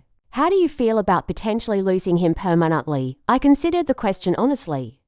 Like, maybe I'm not losing him. Maybe I'm finally accepting that he was already gone. What will you do if Celeste stays with him anyway? Then I'll know I did the right thing regardless, and I'll move forward with my life. And if she leaves? Same answer, Rachel. I'm 65 years old.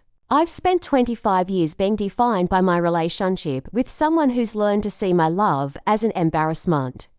Maybe it's time to focus on relationships that are reciprocal. Like what? I thought about Jordan, about my library students, about the appreciation dinner next week where someone would publicly acknowledge the value of my care and attention. Like people who understand that love given freely is a gift, not a burden. The day passed quietly. I worked in my garden, prepared for Jordan's tutoring session, made plans for the volunteer appreciation dinner, normal activities that felt different. Somehow lighter, less fraught with hidden tensions. Jordan arrived for his Tuesday session with his usual enthusiasm, but I noticed him studying my face with the perceptive eyes that made him such a good student. Mrs. Stennis, are you okay? You look kind of peaceful, like when people meditate. I think I might be more okay than I've been in a long time. Jordan, good, because I wanted to ask you something about Saturday night. The appreciation dinner, yeah. When I read my essay about you, would it be okay if I mention specific things? Like how you helped me with reading comprehension, but also how you taught me that asking for help isn't the same as being weak. Asking for help isn't the same as being weak. If only Liam had learned that lesson instead of deciding that accepting help was something to be ashamed of, something to hide from the people who mattered to him. You can mention whatever feels true to you, Jordan. Okay, because I wrote this part about how you show up every week even when I'm having a bad day, and how that taught me that reliable people exist. Is that too personal? Reliable people exist? Such a simple concept, but apparently revolutionary. To a 15-year-old who'd been let down by the adults in his life. Not too personal at all. And I wrote about how you never make me feel stupid for not knowing things. How you just start where I am and help me get where I need to go. That's teaching, but it's also just caring about people, just caring about people. The thing I'd done for Liam for 25 years, and the thing he'd learned to see as interference rather than love. Jordan, can I ask you something? Sure, do. You think it's possible to care about someone too much? To be so invested in their success that you make it hard for them to feel independent? He considered the question with the seriousness he brought to everything. I think maybe some people are uncomfortable being cared about.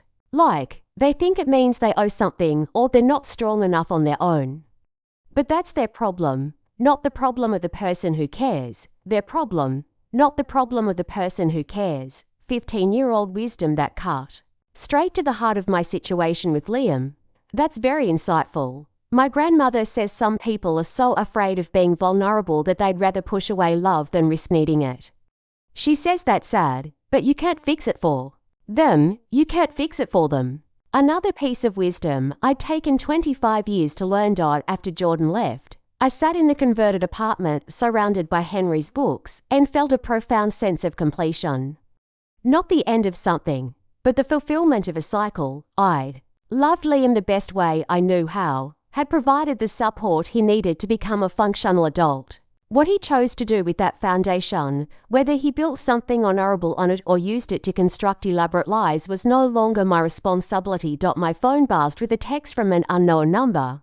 This is Celeste. Could we meet again tomorrow? Same place, same time. I have questions. I type back. Of course. I'll be there. Tomorrow I would answer whatever questions she had, provide whatever clarity I could offer. And then, regardless of what she decided to do with the information, I would finally close this chapter of my life and begin writing the next one. The next one where I was no longer defined by someone else's gratitude or lack thereof. Where my worth wasn't contingent on being needed by someone who'd learned to see needs as weaknesses. The next one where I could simply be Amanda Stennis, former educator, current volunteer, reliable presence for people who valued reliability. Someone who showed up consistently, not because she needed to be needed, but because she believed in the power of showing up. It felt like coming home to myself after a very long journey. Celeste was waiting for me when I arrived at the coffee shop. Wednesday afternoon, she looked like she hadn't slept. Dark circles under her eyes, her usually perfect hair pulled back in a messy ponytail. The folder of documents sat on the table in front of her, along with what appeared to be additional papers. Thank you for meeting me again, she said as I sat down. I know this must be difficult for you. How are you holding up, dear? Honestly, I'm a mess, but I'm also clearer than I've been in months. Does that make sense? I ordered my tea and waited for her to continue. I confronted Liam last night about the documents you showed me. It didn't go well. I'm sorry, don't be. I needed to see how he'd respond when faced with evidence he couldn't explain away. She touched the folder. Amanda, he tried to convince me you were lying. That you'd fabricated these documents because you were jealous of our relationship. The accusation didn't surprise me, but it still stung. What did you tell him? That I might be young, but I'm not stupid. These bank records have official letterheads, dates, account numbers. Your handwriting on that check matches other notes I've seen you write. The thank you card is obviously his penmanship. She paused. But then he tried a different approach, which was he admitted to some of the lies but said they were protective lies. That he'd been trying to spare me from complicated family dynamics, that he didn't want me to feel obligated to you for his education expenses. And how did that sit with you? Celeste's laugh was bitter. It might have worked if I hadn't spent the day doing my own research. She pulled out the additional papers I'd noticed printouts of online searches, contact information, what looked like notes from phone conversations. I called Charleston Southern to verify his degree. Not only did he graduate, which is true, but I spoke to his advisor, who remembered him specifically because of a grateful email he sent about his stepmother paying his tuition. The advisor said Liam had been very concerned about whether he deserved that level of support. I felt a pang of sadness for the young man who'd worried about deserving help so different from the person who now saw that help as an embarrassment. I also called 3 newspapers in the region asking about his employment history. None of them have any record of him working there. The Charleston Chronicle had never heard of him. Oh, Celeste. But here's the thing that really got to me. I called his landlord from 3 years ago, the one he supposedly paid rent to while living independently. Guess what I found out? I waited. The landlord said Liam never paid rent, that a woman named Amanda Stennis had been sending monthly checks, and that when the relationship ended, the woman you had arranged for his belongings to be packed and shipped.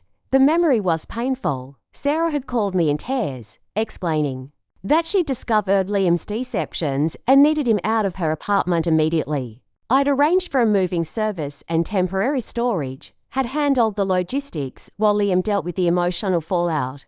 I'd forgotten about that, I said quietly. You were managing his life transition even while he was lying to his girlfriend about your existence. Amanda, you weren't just supporting him financially, you were providing emotional labor, handling crises, being his safety net, while he told someone else that he was completely independent. That's what families do, I said automatically, then caught myself.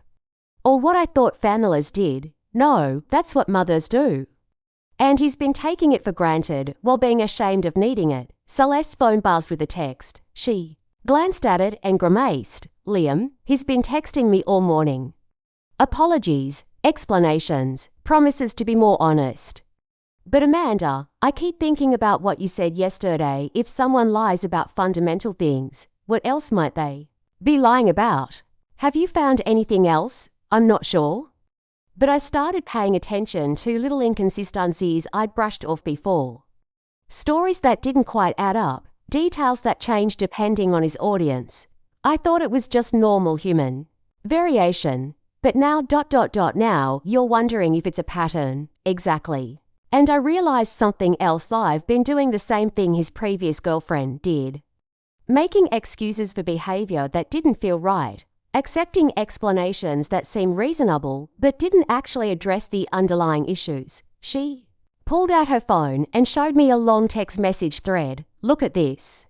Last night after our confrontation, he sent me 17 texts. 17, each one offering a different explanation for his lies. Different reasons why they weren't really lies. Different promises about how things would be different going forward.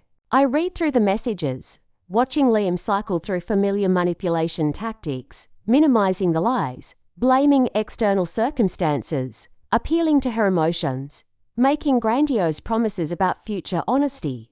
How does reading these make you feel? I asked, exhausted and sad, because I can see the person I fell in love with in these messages is charming and vulnerable and desperate for me to forgive him. But I can also see that he's not actually taking responsibility for the pattern of deception. He's just trying to find the right combination of words to make this go away. And do you think it will go away? Celeste was quiet for a long moment, staring out the window at the pedestrians on King Street. Amanda, can I ask you something personal? Of course. During the 25 years you've known him, has this happened before? Him getting caught in lies and then cycling through different explanations until he found one that worked. The question pierced through years of rationalization and excuse-making. How many times had I caught Liam in small deceptions and accepted his explanations? How many times had I overlooked inconsistencies because I wanted to believe the best about him?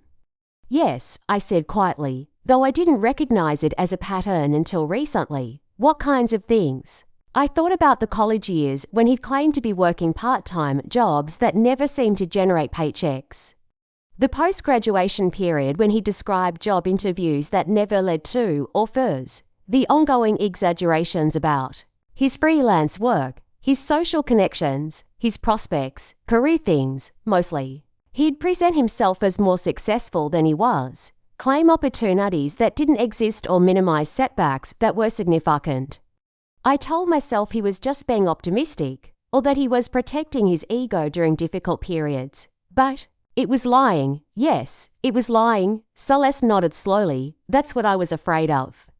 Because if he's been doing this for years, if this is just who he is, then all the promises he's making about being more honest going forward are probably just another manipulation. What are you going to do?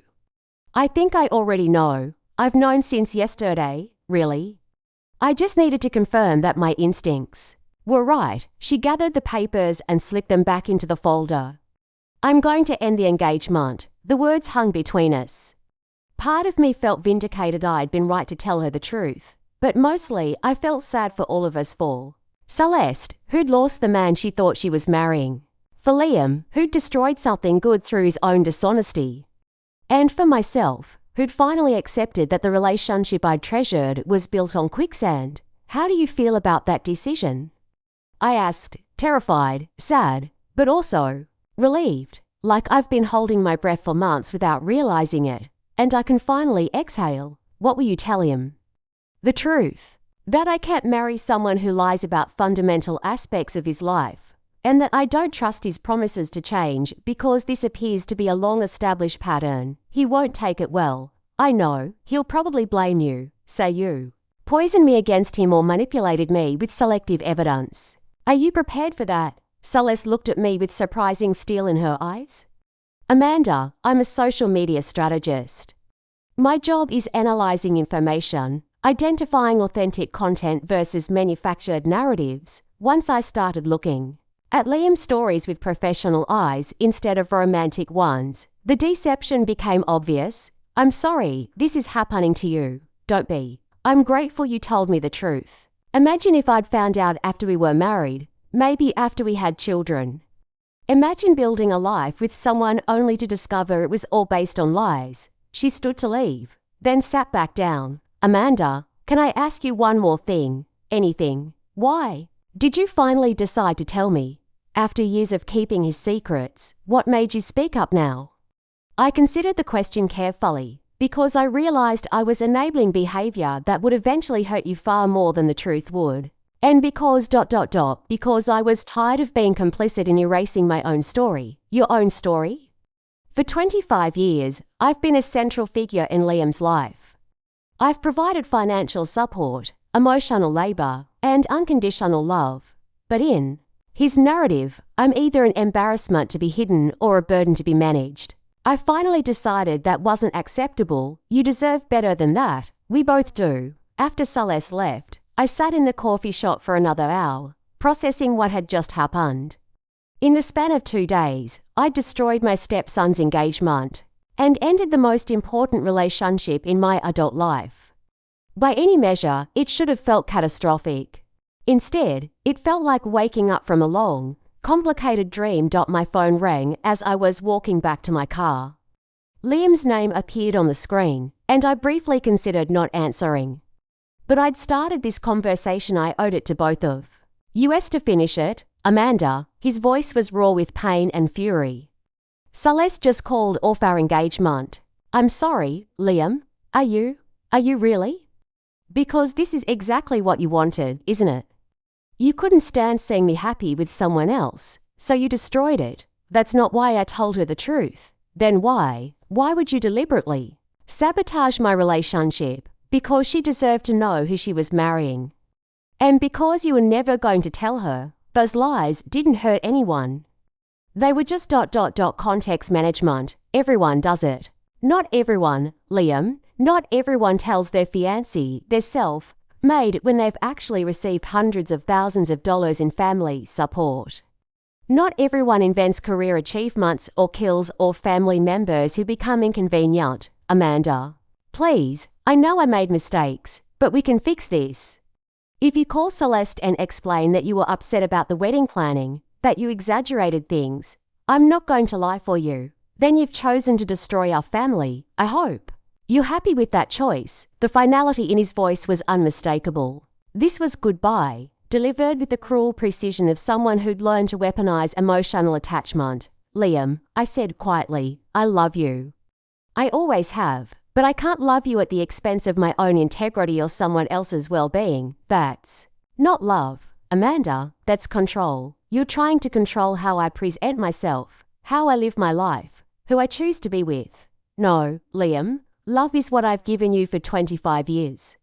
What you're describing is enablement, and I'm done providing it. I hung up before he could respond. The drive home passed in a blur of autumn colors and complicated emotions.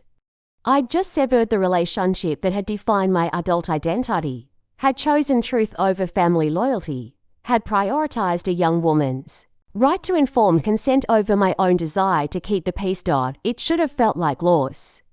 Instead, it felt like integrity. That evening, I called Jordan to cancel our Thursday tutoring session, not sure I'd be emotionally available for teaching. But when I explained that I was dealing with some family difficulties, his response surprised me. Mrs. Stannis, you've taught me that sometimes the right thing to do is also the hardest thing to do. Whatever happened with your family, I bet you did the right thing, the right thing. From someone young enough to still believe in the clarity of moral choices, old enough to understand their complexity. Thank you, Jordan. That means more than you know. Will you still be able to come to the appreciation dinner Saturday night? Because I really want you to hear my essay. I wouldn't miss it. After we hung up, I sat in my garden as the sun set, thinking about the different kinds of love that had shaped my life. There was the love I'd had for Henry, comfortable, companionate, built on shared values and mutual respect. There was the love I'd felt for Liam, fierce, protective, transformative in ways that had defined my identity for decades. And there was the love I was discovering for myself, the kind that insisted on honesty even when it was painful, that refused to accept being diminished or erased, that chose integrity over harmony. Maybe that was the love that would sustain me through whatever came next. My phone buzzed with one final text from Liam. I hope destroying my happiness was worth whatever satisfaction you got from playing the victim. I read it twice, then deleted it without responding. The 12-year-old boy who'd called me mom was gone. The grateful young man who'd appreciated my sacrifices was gone. The person texting me now was someone I didn't recognize, someone for whom love was conditional, truth was optional, and anyone who challenged his narrative was an enemy to be discarded. Maybe he'd always been this person underneath, and I'd simply refused to see it. Or maybe becoming this person was a choice he'd made gradually, one small compromise with honesty at a time. Either way, it was no longer my responsibility to save him from the consequences of his choices. For the first time in 25 years, I was free to just be Amanda Stannis, not someone's stepmother, not someone's safety net, not someone whose love could be taken for granted or dismissed as embarrassing, just Amanda. And maybe that was enough. Maybe that was actually everything. The last time I saw Liam was on a quiet Sunday afternoon. Just days after Celeste had left him, he showed up unannounced, standing on my porch like a boy who'd forgotten his homework. Not a grown man reeling from the collapse of his carefully constructed life. His eyes were bloodshot, his hair uncombed, and for a brief moment, I didn't see the manipulative adult who'd erased me. I saw the 14-year-old who'd once cried into my shoulder over a failed history test. Can we talk? He asked. I stepped aside, wordless, and led him into the living room. He sat on the edge of the couch, staring at the framed photo of the three of us from his graduation. The silence stretched between us like a wire pulled too tight. She's gone, he said. Took her stuff last night. Said she'd call me when she's ready to talk, but I don't think she will. I'm sorry, I said, and I meant it. But I wasn't sorry for telling Celeste the truth. I loved her, he whispered. I was going to marry her. She loved the man you pretended to be, I replied softly. He flinched. You didn't have to do it like that, Amanda. You didn't have to humiliate me. I didn't share everything. Only enough to give her the facts. He looked up at me, eyes brimming. Why, after everything we've been through, why would you betray me like that? Betrayal, I echoed. Liam, I spent 25 years supporting you in every way I could. Financially, emotionally, I gave up my career, my savings, my peace of mind. And you repaid that by erasing me. I didn't erase you. You told your last fiancée I was dead. You told Celeste you were self-made. You rewrote our entire history to make yourself look stronger and me weaker. I just wanted a fresh start. No, I said firmly. You wanted admiration without accountability. And you can't build a life on that. He dropped his head into his hands. For a moment, I wondered if this would be the turning point, the collapse that cleared the way for reflection, growth, maybe even reconciliation. But when he looked up again, there was something harder in his expression. You've always needed to be the hero, he said bitterly. The savior, the martyr, I never asked for that. No, I agreed.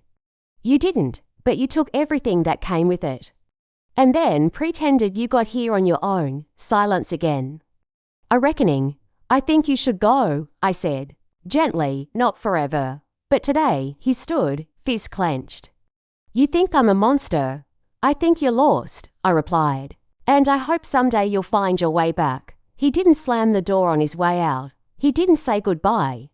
He just left quietly, like a man walking into fog. The days that followed was strangely calm. No dramatic fallout. No vindictive calls from extended family, just a soft resetting of rhythm. I cleaned the house more thoroughly than I had in months, reorganized my bookshelves, baked muffins for the library staff. A week later, Celeste sent me a postcard. Amanda, I'm in Asheville for a bit, clearing my head, hiking a lot. It helps. I want to thank you again, not just for the truth, but for your kindness in how you delivered it. You could have destroyed him, but you didn't. That says a lot. I've started a journal. I call it What's Real, and your name is on the first page. With love. Celeste smiled when I read it. Not because I was proud of myself, but because she'd made it through the worst part, discovering the truth and still choosing clarity over illusion. I began volunteering more regularly at the public library, helping students with college essays. One young man, Malik, reminded me of Liam, bright but insecure, full of complicated feelings about success and family. One afternoon he lingered after our session, clearly wanting to say more. You're not like other adults, he said. You really listen. I try, I said, touched. He grinned. You're like one of those movie teachers. You know, the kind who changes people's lives, I laughed. Just trying to help people write better paragraphs. But that night, as I walked home under the gas lamps lining Charlestown's quiet streets, I thought about what he'd said. Maybe I couldn't fix Liam. Maybe I couldn't undo the years I'd spent hoping he'd grow into someone capable of honesty. But I could keep showing up for students, for friends, for the truth. Jordan's appreciation dinner came 2 weeks later. When he got up to read his essay, I had to blink away tears. He talked about teachers who didn't give up, about how support changes the course of a life. And then, he said, this award is dedicated to the person who never let me forget that I mattered, even when I didn't believe it myself. Thank you, Mrs. Stannis. I stood with the others clapping. But inside I was still not sad.